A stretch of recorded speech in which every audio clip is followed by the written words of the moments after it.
শ্যামবাজারে প্রচুর পরিমাণ পেঁয়াজের আমদানি এবং চাহিদা খুবই কম। এ বিষয়ে আরো কিছু কথা বলবো ব্যবসায়ীদের সঙ্গে। আসসালামু আলাইকুম। ওয়ালাইকুম সালাম। কেমন আছেন? আলহামদুলিল্লাহ ভালো আছে ভাই। দুইজন পাশে দাঁড়ানো, কে হ্যাঁ ওনারা? চাষি ভাই, এটাও চাষি এটাও চাষি।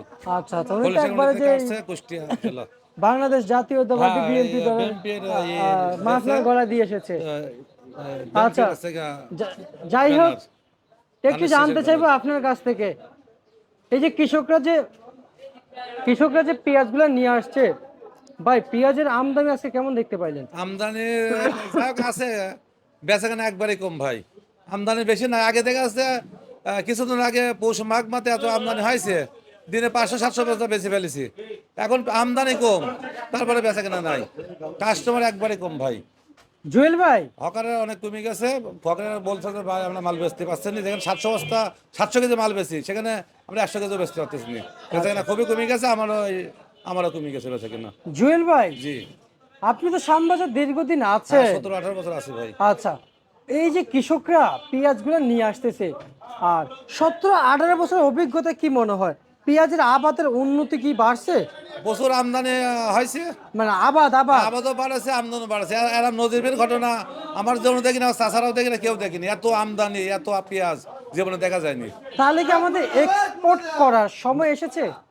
নজিবের ঘটনা হয়ে গেছে, এত পেঁয়াজ আমরা জীবনে দেখিনি, এত গাড়ও দেখিনি, এত পেঁয়াজও দেখিনি। শ্যামবাজারে এত যানজট হয়েছে, জীবনে নজিবের ঘটনা হয়ে গেছে। আচ্ছা, তাহলে কি আমাদের এক্সপোর্ট করার সময় হয়ে না না, গেছে? আমার বাইরে এই পেঁয়াজে তো খাচ্ছে না, বাংলাদেশে এই পেঁয়াজে সম্পূর্ণ, বাইরে কোনো 1 কেজি পেঁয়াজও লাগবে না। না না না, এক্সপোর্ট মানে বাইরে দেশে পাঠানো মানে। ও হ্যাঁ, এখন যদি সরকার মনে করে যে এইসব পেঁয়াজ বাছাই করি, ভালো পেঁয়াজ বাইরে রপ্তানি করবি, তা পারবি, তা পাঠাতে পারবি, এত পেঁয়াজ আছে। আচ্ছা যেসব রাষ্ট্র পেঁয়াজ ইন্ডিয়ান পেঁয়াজ থেকে যায়, ওইসব রাষ্ট্র যদি যায়, তা দিতে পারবে, এত পেঁয়াজ দেশে আছে। আচ্ছা, চাইলে পারবে। হ্যাঁ আর পারবে। আলু এক্সপোর্ট করতে পারবে? আলু পারবে, আলু তো আরো ধস ভাই, আলু 7 টাকা 8 টাকা কেজি আছে। আচ্ছা এত আচ্ছা, চাহিদা কমে গেছে, আলু লেসছেই না গো, সব ঘরে ঘরে বোঝাই পড়ে রয়েছে। চায়না রসুন কি ইনপুট করা বন্ধ করতে হবে? চায়না রসুন বন্ধ করলে দেখা যাচ্ছে দেশি রসুনের দাম ভালো পাবে। দাম ভালো পাবে। এখন দেখা যাচ্ছে 45-50, ভালোটা 60-65, হয়তো 80-90 টাকা যদি এলসি না থাকে, চায়না রসুন না থাকলে 100 টাকা হতে পারে। কিন্তু চায়না রসুন যদি বন্ধ করে আমাদের এই আমদানিকারক যে ভাইরা আছে তারা হ্যাঁ, তো তারা তারা তো চলতে পারবে না, কষ্ট হয়ে যাবে। তারা অন্য ব্যবসা করবে, আরো ব্যবসা আছে না। না, যারা এইটার সাথে জড়িত আছে। হ্যাঁ, যারা এখন বর্তমানে এলসি বন্ধ, এলসি পেঁয়াজ, তারা এখন অন্য ফলের ব্যবসা করতেছে, কেউ অন্য ব্যবসা করতেছে। দেশি পেঁয়াজ দেশি পেঁয়াজের জন্য এলসি বন্ধ রাখে সরকার, তারা অন্য ব্যবসা করতেছে, কত সমস্যা হবে না। বুঝতে পারছি। না, আচ্ছা, ফাটা 2-1 কেজি পড়বি ভাই। ফাটা আমি চাষিরে এই যে বারবার অভিযোগ কালকে জানাইলো, কালকে বলছি যে ভাই ফাটা একটু বাইসিলে আসবেন, যাতে হকারেরা ফাটা মাল ভালো নিছি বেচতে পারে। দুইটা মাল ভালো বাজি সাইড দিয়ে ফাটা দেখছেন ফাটা অভিযোগ এখন লাস্ট জানাইলো। সিজন তো ভাই ফাটা আসে, এখন ফাল ফাটে যায়, আবার গরম হয়ে গেছে, পেঁয়াজ ফাটে যায়। কিন্তু আমি চাষিরে উদ্দেশ্যে বলতেছি ফাটা পেঁয়াজ বাঁচিয়ে আনতে হবে, যাতে হকারে বলতে না পারে জোর ভাই মাল ফাটা পড়েছে। আচ্ছা, যান, আপনি সব কিছু কিছুর তো বলবেন? একটা কারণ আছে। ভাই পাইকার আচ্ছা, উনি তো এতক্ষণ বলেছে যে পেঁয়াজ ইয়া ফাটা পাইছে। পড়ে, 2-1 কেজি 10 কেজি ফাটা পড়ে। আচ্ছা, জুয়েল ভাই, পেঁয়াজ ফাটে কেন? রোদ বেশি হয়ে গেলে পরে ফাটে না, পুষ মাঘ মাসে ফাটে না, হঠাৎ 2-1টা ফাটে। আর পুষ মাঘ যখন শেষ হয়ে যায়, ফাল্গুনে বাতাস পড়লে পরে রোদটা গরম হয়ে যায়, পেঁয়াজটা ফাটে যায়। ফাটে যায়। ফাটে যায়, তো পাইকারেরা বলে দেয়, ভাই জলে ফাটা পড়েছে, যে শেষ, আমার লস হয়ে গেছে, আমরা এই জীবন শেষ। আচ্ছা, তো আমি চাষিরা বলতে চাচ্ছি ফাটা কাটি কষা একটু বাঁচিয়ে আনবেন, যাতে পাইকারেরা বাজি থাকলে পারে, তাহলে আমরা বেচতে পারবো মাল। আর পাইকাররা যদি মরে যায়, শেষ হয়ে যায়, তাহলে তার মাল কিনবে না আমার টিন। এই জন্য ফাটা পেঁয়াজ বাঁচিয়ে আনতে আলাদা করে আনতে হবে। কিন্তু এই অভিযোগটা আজকে উনি করেছে তা না, না, অনেক অনেক অনেকজন বলে। অনেকজন আমি চাষির জন্য মুখ দিয়ে বলি যে আমার কয় জোর ভাই মাল ফাটা পড়েছে, পচা পড়েছে, আমাদের তো ফোন করি জুয়েল ভাই বলি আমার বলি যে ভাই ফাটা পেঁয়াজ বাঁচিয়ে আনবে। তারপরে কিছু কিছু চাষি শোনে, কেউ কেউ শোনে না। কে কোন আমি চলে আসে যে 1 কেজি ফাটা 15টায় বেচা লাগবে, ভালো পেঁয়াজ বেচতে লেগেছে 28 বেচবো, এই জন্য ফাটা পেঁয়াজ বাঁচতে চায় না। তো ফাটা পেঁয়াজ বাঁচিয়ে আনতে হবে, তাহলে মালটা ভালো বেচা যাবে। কিছু কৃষক, কিছু ব্যাপারী যখন ক্রেতারা পেঁয়াজ কিনে নিয়ে যায়, জি। যখন দেখা যায় যে নর্মাল পড়ে গেছে, তখন নাকি উল্টো কিছু টাকা দিয়ে দেয় শুনলাম। হ্যাঁ, আমার কয় জল ভাই মালটা এই মার্কা মাল নিয়েছিলাম, মালটা খারাপ পড়েছে। তা আমি তখন চাষি চলে গেছে, ওই চাষি চলে পরে আমার নিজের থেকে 200-500 টাকা ঘুরি দিই। আমার সাথে, কিন্তু ওই পাইকারে আমি চাষিক বলে নিতে ভাই আমি টাকা ঘুরিয়ে দিয়েছি, চাষিক বলে যে জল ভাই আবার আমার 10 টাকা চাচ্ছে, আমার লস হয় হোক তা আমি 200-500 টাকা ঘুরিয়ে দিই। এগুলা বুঝতে পারিনি। আচ্ছা, আমার সাথে সম্পর্ক ভালো, আবার ক্ষতি লস হয় হোক তারপর চাষির আমি কিছু বলিনি। বুঝতে পারছি।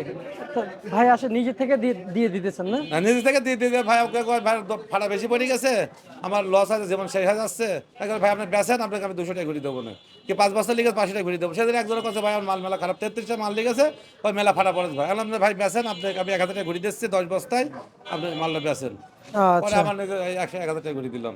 এটা মেলায় খবর আসে যে ভাই মাল খারাপ পড়েছে, আপনার বদনাম হয়ে যাচ্ছে।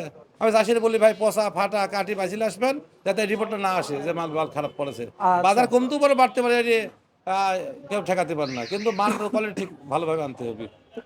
এরার এই ব্যবসা এই যে মাসুদ ভাই মাল লাইছে, মাসুদ ভাই মাল ভালো, আমরা গাড়ি দেখছি ভালো ভালো ভালো। আজকে সোনায় ছায়া হয়ে গেছে, সোনার মতন পেঁয়াজের ছায়া হয়ে গেছে, বাজার কমে গেছে।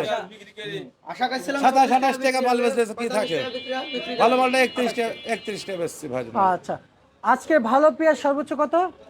আমার খলটি মন্ডি বেশি 31, আর ফরিদপুর লালটা 32।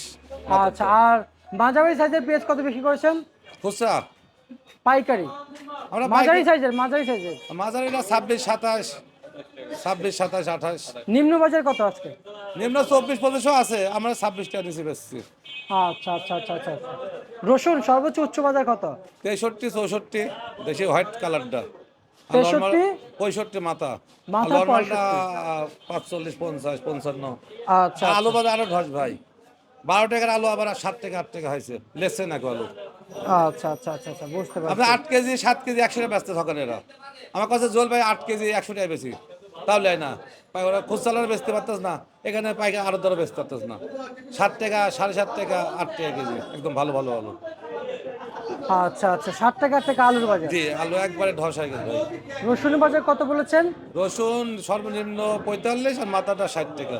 হাটের বাজার কত বলেছেন? হাটে আজকে সকালে ছিল 1100 টাকা, পরে রিংতে কাছে জল ভাই পেঁয়াজের বাজার আরো কমে গেছে, 900 950 1000 টাকা চলতেছে। আচ্ছা আচ্ছা আচ্ছা আচ্ছা। ভাই সবশেষ একটু জানতে চাইবো, ঠিকানা তো জানা হইলো না। মেসাজ রাজীব বাণিজ্য ভান্ডার, শ্যামবাজার, ঢাকা। শ্যামবাজার, ঢাকা।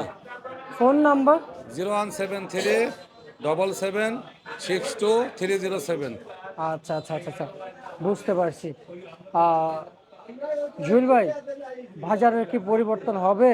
পরিবর্তন মনে হচ্ছে যে যদি যে পেঁয়াজ সব রোজারায় কিনেছে তাড়াতাড়ি করি, ওই পেঁয়াজ শেষ হলে পরে হয়তো বেচাকেনা যদি আবার শুরু হয়, তো বাজার একটু স্বাভাবিক একটু বাড়তি পরে আবার আচ্ছা আচ্ছা আচ্ছা, সামনের দিকে একটু বাড়তি পরে। বুঝতে আর পারছি। মুড়ি কাটা শেষের দিকে এসে গেছে, 10 দিন পরে হয়তো মুড়ি কাটা শেষ হয়ে যাবে, তারপর হালি পেঁয়াজ আস্তে আস্তে আসবে। মেরপুর মুজিবনগরও পেঁয়াজ হয়ে গেছে, দাম কমে যেন তুলতেছে না, ওই পেঁয়াজও আমদানি ভরপুর শুরু হবে। উনি কি বেশি লস খাইছে না? হ্যাঁ, এই কাকার মাল যেদিন আসে সেদিন 50 টাকা দাম শুনে নিয়ে অনেক আসে, চিন্তিত মনে হচ্ছে। 50 দাম শুনে নিয়ে আসে, এখন আর বেচলাম 28 টাকা 29 টাকা 27 টাকা বেচছে। আচ্ছা আচ্ছা আচ্ছা আচ্ছা, বিশাল টাকা লস, জীবন শেষ হয়ে গেছে, বহুত টাকা লস হবে। বুঝতে পারছি। ঠিক আছে জুয়েল ভাই, খুব কৃষকের প্রতি আমরা দুঃখিত। আমরা দেশের হয়ে কৃষকের জন্য কিছুই না, করতে আমরা তো পারি না। কিছু করতে পারলাম না, আমরা বলি এলসি বন্ধ করেছিল, কিন্তু এতটাই পেঁয়াজ আমদানি হয়েছে, তাও তো আমদানি বেশি হয়, চাহিদা কমে যায়, দাম আর বাড়লো না ভাই। জি ভাই, কৃষকের প্রতি আমরা আসলে না, কিছু কিছু করতে করতে পারলাম না আমরা কেউ ভাই, এটাই। আপনারা কিছু করতে পারলাম না, আমরা কিছু করতে পারলাম না। আপনারা তো দায়িত্ব আছে সারা পৃথিবীতে খবর ছড়িয়ে দিবা, কিন্তু আপনার বাড়িতে কেউ রাগ করে এই মিডিয়া বাজার কমাতেছে, মিডিয়ার কোনো খবর হাত নাই ভাই। মিডিয়া কমলে পরে প্রচার করে কমে গেছে, বাল্য করে কমে গেছে, সম্পূর্ণ আল্লাহর উপর হাত ভাই। কেউ বাজার কমাতেও পার না, বাড়াতেও পার না ভাই। ঠিক আছে জুয়েল ভাই, আপনাকে অসংখ্য ধন্যবাদ।